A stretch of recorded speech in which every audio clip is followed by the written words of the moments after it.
Por este tema de Emilio Lozoya, tengo el gusto de tener en la línea de Mega Noticias TVC a Paulo Díez Gargari, abogado. ¿Cómo estás, Paulo? Un gusto saludarte. Paco, ¿cómo estás? Muy buenas noches. Un saludo para ti y para todo tu auditorio. Muchísimas gracias. Bueno, pues ya Emilio Lozoya en camino, en unas horas más, para cumplir con su destino. Este hombre que es un personaje central de una trama de corrupción y de quebrantos para México. ¿Qué opinión te merece en una primera instancia, como primera pregunta? Pues lo que mencionas es muy importante, Paco. Es decir, Emilio Lozoya es una pieza fundamental dentro de una red de corrupción público-privada en nuestro país que durante muchos años le generaron un daño enorme a México y a todos los mexicanos. Creo que más allá del tema individual, la corrupción debemos verla como el ataque a estas redes de corrupción. Es decir, el tema, me parece, Paco, no debe quedar en Lozoya ni ser una cuestión de individuos, porque la corrupción no funciona así. Si Uh-huh. se procesara a Lozoya y fuera enviado a prisión, cosa que parece que probablemente no ocurra, pero si eso ocurriera y dejamos intactas las redes de corrupción, pues entonces no habremos ido muy lejos. La verdad es que todo esto me parece a mí que Emilio Lozoya es mucho más que Fertinal y que agronitrogenados. No debemos perder de vista, Paco, que Emilio No, Lozoya bueno. fue Uh-huh. consejero de esta empresa OHL que hoy se llama Aleatic en nuestro país. Estos Uh-huh. documentos que estaban ahora proyectando, me parece que son Uh-huh. muy importantes y es algo de lo que quisiera yo hoy comentar contigo y con tu auditorio. Pero bueno, si quieres, dejo espacio ahí para si hay alguna otra pregunta y si no, vamos con esto. Sí, déjame nada más preguntar porque me generó y seguramente en el auditorio también cuando mencionaste que tal vez no pise la cárcel. Bueno, pues todo parece indicar, Paco, esto no lo tenemos todavía, no conocemos exactamente cuál fue el acuerdo al que llegó Emilio Lozoya con la Fiscalía General de la República, pero todo parece Uh-huh. indicar que se acogerá a lo que nuestra ley le llama estos criterios de oportunidad, De en los que a oportunidad. cambio pues de Uh-huh. declarar y de dar información que sea relevante, esencial de respecto de delitos más graves de aquellos por los que se le acusan a él, pues podría obtener una reducción de la pena e incluso una impunidad completa, pero eso no lo sabemos al día de hoy, lo sabremos pronto, ¿no? Sí, ahora tocando ese tema, Paolo, viene por cohecho, viene por el otro tema de... bueno, el punto es que no viene por delincuencia organizada, eso me llama la atención. No podría ser este criterio de oportunidad al que se acogió, permite que se le amplíen los cargos llegando a México. Todo parece indicar, Paco, tampoco tenemos esos documentos a la mano, pero todo parece indicar Uh-huh. que la petición que le hizo Lozoya a la Audiencia Nacional en España, que allí renunció él a esto que se le llama el criterio de especialidad, que permite, digamos, o que no permite que se le juzgue en el país al que es extraditado por otros delitos distintos de aquellos que hubieran estado incluidos en la solicitud de extradición. Al renunciar a eso, parece que Lozoya podría ser juzgado en México por cualquier delito, que no está limitado. Pero otra vez te digo, me parece que tenemos que revisar los documentos y conocer con precisión exactamente qué fue lo que solicitó Emilio Lozoya a la Audiencia Nacional y cómo fue que lo autorizó la Audiencia Nacional. Así es. Hablabas de estos documentos, Paolo. ¿Cuál es su importancia? Platícanos. Mira, un poco, Paco, y lo que yo quisiera comentar contigo y con tu auditorio es la importancia de decir, no debemos ver la corrupción como un hecho aislado, porque eso nunca ocurre así. Son redes de corrupción, y yo cuando te decía que Emilio Lozoya no es solo Fertinal y agronitrogenados, es también OHL, es Odebrecht, es muchos otros.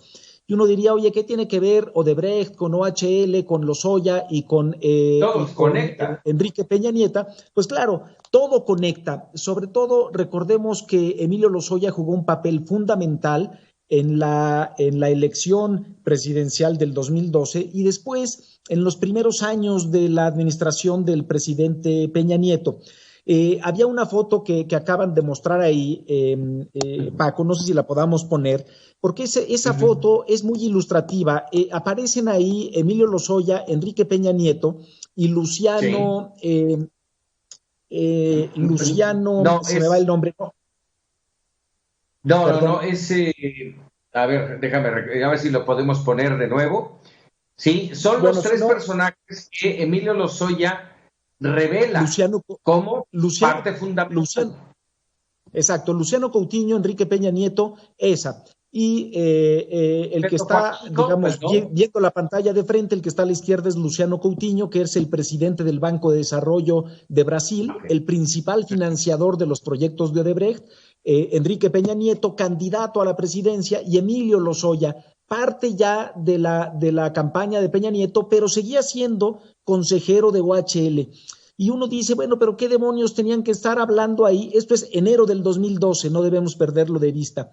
Lo que estaban discutiendo ahí era cómo repartir ya el gran negocio de la reforma energética, Paco. Y esto digamos, lo uno con las otras imágenes que no sé si lo podamos poner, estos reportes de lobbying en Estados Unidos, porque esto es fundamental. Mira, en el primer recuadro, en el primer cuadro de en medio, hasta abajo, en el número 7, cuando dice nombre del cliente, fíjate nada más lo que dice ahí, Paco, concesionaria mexiquense.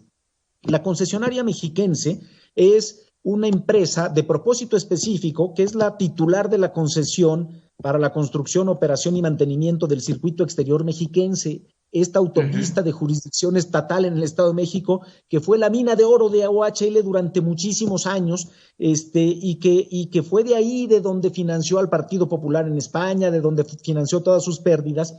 Pero cuando uno ve esto, estos documentos son públicos y yo los obtuve de registros públicos en los Estados Unidos, dice uno, ¿qué demonios hace una empresa cuyo único propósito es explotar una concesión carretera en el Estado de México, pagando gastos de lobbying en el segundo y el tercer trimestre del 2012?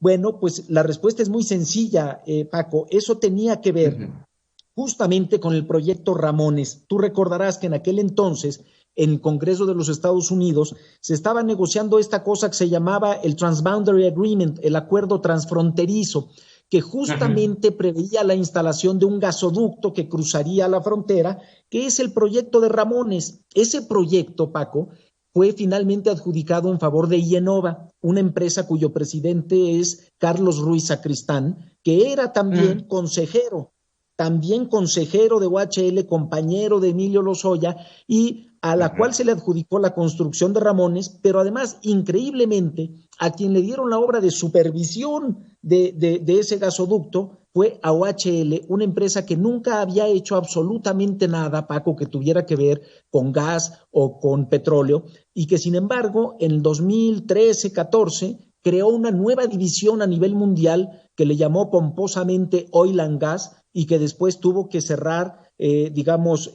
producto de un rotundo fracaso en el 2017, porque lo único que consiguió durante todos esos años fueron unos cuantos contratos que le adjudicó Emilio Lozoya y que no volvió a hacer nada más porque nunca había hecho nada más. De modo pues que, por eso te digo, todo esto está conectado y hay evidencia también, las autoridades españolas y mexicanas tienen evidencias también de transferencias multimillonarias que se hicieron de México a España, a Suiza, que la autoridad española cree que son recursos que se utilizaron después para pagar sobornos a funcionarios españoles por la adjudicación de varios proyectos, incluyendo uno que debe estar muy cerca, bueno, no está porque nunca lo construyeron, pero que debía pasar muy cerca de la prisión donde está Emilio Lozoya, porque era el tren Móstoles-Navalcarnero, precisamente, por el cual pues también se pagaron algunos sobornos con dinero que venía de México, y parte de este dinero, Paco, pasó a través de esta empresa Tochos Holdings, que era aparentemente de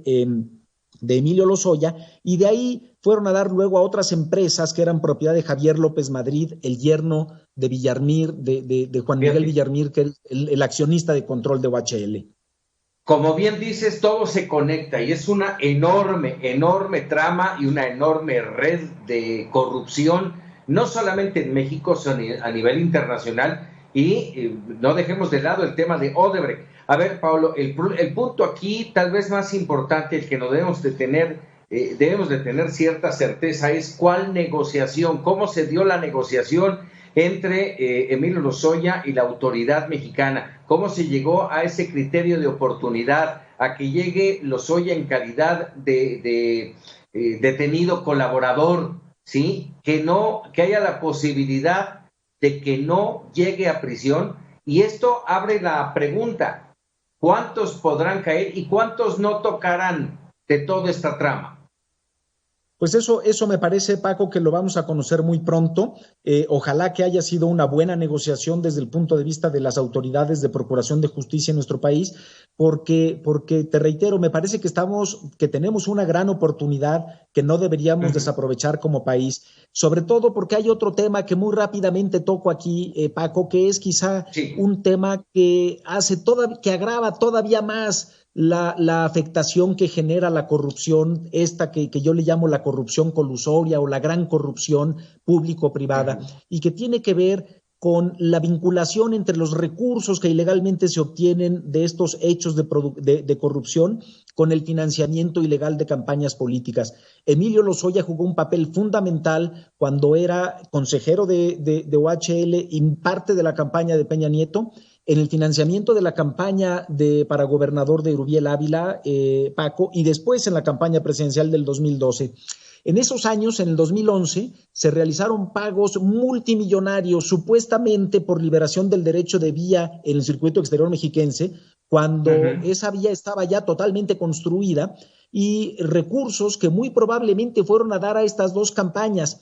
Son esos, me parece, los grandes temas que tenemos que exigirle a nuestras autoridades, que no queden en el olvido, que no hagamos de esto un simple tema político, mediático, sino que vayamos al fondo, y que si se negoció algún criterio de oportunidad con Emilio Lozoya, bueno, pues que sea una cosa razonable, que nos permita a nosotros como país empezar a crear bases de inteligencia, digamos, de investigación, que tanta falta nos hace, de profesionalizar nuestras policías de investigación, de empezar a tener una base de datos de inteligencia que nos permita investigar este tipo de delitos con mayor eficiencia y ver efectivamente a dónde fueron a dar todos estos recursos.